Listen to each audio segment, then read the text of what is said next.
Amerikan devletine yakınlığıyla bilinen Foreign Policy dergisi gelişen Türk-Çin ilişkilerini analiz etti. İki ülkeyi birbirine yakınlaştıran nedenler sorgulandı.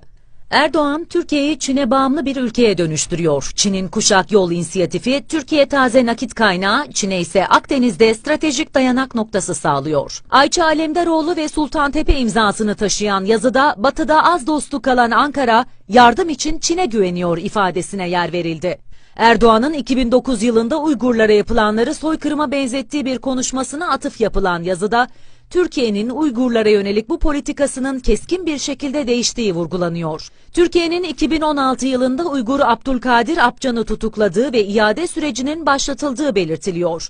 Yine 2017 yılında Türkiye ve Çin arasında imzalanan suçluların iadesi anlaşması hatırlatılıyor. Aynı yazıda 2019 yılından bu yana yüzlerce Uygur'un sınır dışı etme merkezlerine gönderildiği bilgisi paylaşılıyor. Erdoğan'ın muazzam U dönüşünün basit bir açıklaması var. Onun rejimi ve Türkiye ekonomik kriz içerisinde yorumunun yer aldığı yazıda ekonomik bağlara dikkat çekiliyor. Foreign Policy'ye göre Erdoğan yönetimindeki Türkiye otoriter bir ülke olarak tanımlanıyor. Çin'in Batı Asya ve Avrupa'ya doğru genişleme arzusu Erdoğan'a yaşam koridoru açıyor. İşbirliği katlanarak artıyor. 2016'dan bu yana iki ülke sağlık ve nükleer enerji alanlarının içinde olduğu karşılıklı 10 anlaşma imzaladı. Çin bugün Türkiye'nin Rusya'dan sonra ikinci büyük ticari ortağı. Çin 2016 ve 2019 arasında Türkiye'ye 3 milyar dolar yatırım yaptı. Gelecek yılın sonuna kadar bu yatırımları ikiye katlamaya istekli. Çin'den nakit akışı Erdoğan rejimi için kritik önemde olmaya başladı. Bu akış kritik anlarda başkanın elini güçlendiriyor. Türk lirasının değeri 2018 yılında %40'tan fazla düştüğünde Çin devletinin Sanayi ve Ticaret Bankası Türk hükümetine devam eden enerji ve altyapı projeleri için 3,6 milyar dolar kredi sağladı.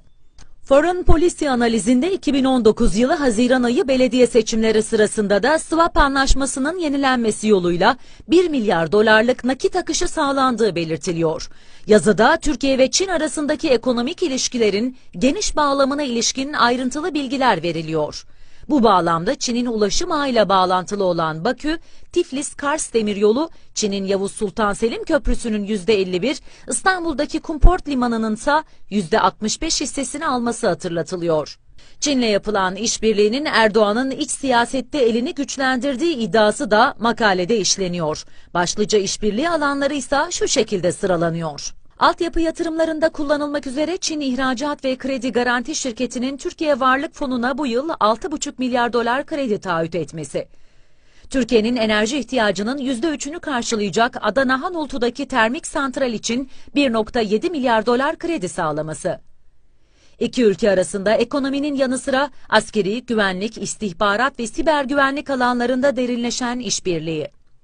Türkiye'nin 300 kilometre menzilli Bora balistik füzesinin Çin'in B-611'e örnek alarak geliştirmesi. Çin ordusunun 2018 Efes tatbikatına katılım sağlaması. Ankara'nın Çin devletinin nükleer enerji ve teknoloji şirketiyle işbirliği yapmayı hedeflemesi. Türkiye Varlık Fonu'nun yapısının şeffaf olmadığı iddiasının yer aldığı analizde Türkiye ve Çin'e karşılıklı fayda sağladığı vurgulanıyor. Ayrıca bu işbirliğinin Cumhurbaşkanı Erdoğan'ın elini güçlendirdiği belirtiliyor. Bununla birlikte Çin'in desteği sayesinde Erdoğan'ın IMF gibi batılı kuruluşlardan yardım istemekten kaçınabildiği de vurgulanıyor.